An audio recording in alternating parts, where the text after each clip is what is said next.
My grandfather, Jim Simmons, was born on July 17, 1937, in Galesburg, Illinois.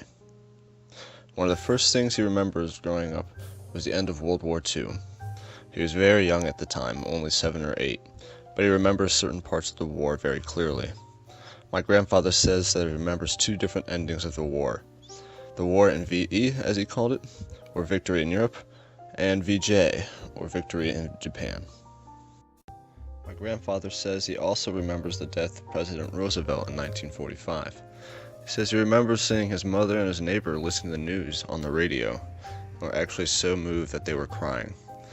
Back then there were no TVs or any other form of communication, so everybody used the radio to listen to the news. A few years after World War II, he went to enroll in the Navy as a Navy Reserve officer. He graduated high school and he was part of the Navy for 7 years, and then was discharged at the age of 24. During my grandfather's time in the Navy Reserve, he went to Lincoln College in Illinois. He went to school there for 2 years, but then decided to take a small break and go to Chicago, which was the place to be at the time, according to him.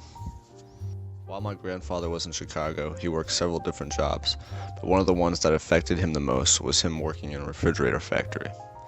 All he did there was put screws into refrigerators all day.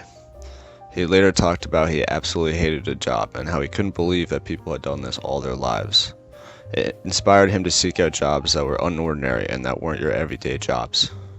While he was in Chicago, two of his friends and himself decided to drive a car to San Francisco, and he became an early part of the huge influx of young students to migrate there in the 1960s. This movement later grew to huge proportions until the Summer of Love in 1967, in which the famous music festival Woodstock took place. More than 500,000 people attended this music festival. The movement eventually died down after the increase of crime rates due to hippies abusing illegal substances and then using theft to fund themselves. My grandfather later during his time in San Francisco met a young Japanese woman whose parents had actually been in a Japanese relocation camp during Franklin D. Roosevelt's WRA, or War Relocation Authority, in which over 120,000 Japanese Americans were held during World War II. When my grandfather was done in San Francisco, he had to hitchhike a ride all the way back to where he came from, Galesburg, Illinois. Hitchhiking back then was considered normal, and lots of people did it. Nowadays, it is very, very rarely seen, and it is also illegal. After my grandfather came back from his adventures in San Francisco, he decided to go back to school. He chose this time to go to a college called Culver Stockton, a private college of liberal arts. There he decided to dual major in both English and speech pathology. After taking speech pathology for a few months, he found that he hated the class, so he dropped it and went for just the major in English. When he was in school, he went to find a job and ended up working on a riverboat that went up and down the Mississippi River. He ended up working there for a year or so. While he was at Culver Stockton, he met a woman named Joyce. Joyce later became his bride, and they have stayed married for 51 years. After he graduated from Culver, my grandfather went to be an English teacher in Bell, Missouri. During this time of teaching, President Kennedy was assassinated. My grandfather remembers when the students in his classroom heard the news, they literally fell apart with grief. He said that Kennedy was a very popular figure with the younger generation at that time.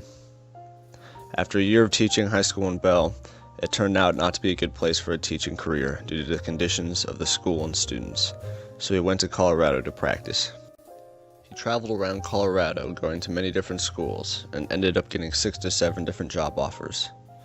The more he thought about teaching in Colorado, though, the more he disliked the idea. The reason that made him dislike living in Colorado was that it had bad living conditions. This was before they had big snow plows and many other devices that cleared the snow. After about a year or so in Colorado, he left, still in search of a job. He ended up finally hearing about a small town in Missouri called Lynn, and that they had a local community college called Lynn Technical College. He ended up accepting a job offer there and worked in several different positions over the course of 28 years. During the 28 years that he worked at Lynn Tech College, my grandfather also did several other things. One of them was working at a summer camp called Camp of the Rising Sun. It was part of the FFA, or the Future Farmers of America. He worked there for a few years and eventually became the director of the camp, which he was for only 1 year, and then decided to stop doing it. Now he is currently retired from teaching college and is still living in the same town that he taught at. He has recently raised enough money to build a Heritage Center building at Lynn, more than $500,000 worth. He says his life goal is to always try to help and give back to the community, and nowadays you can see him traveling the world and enjoying different cultures and places around the world.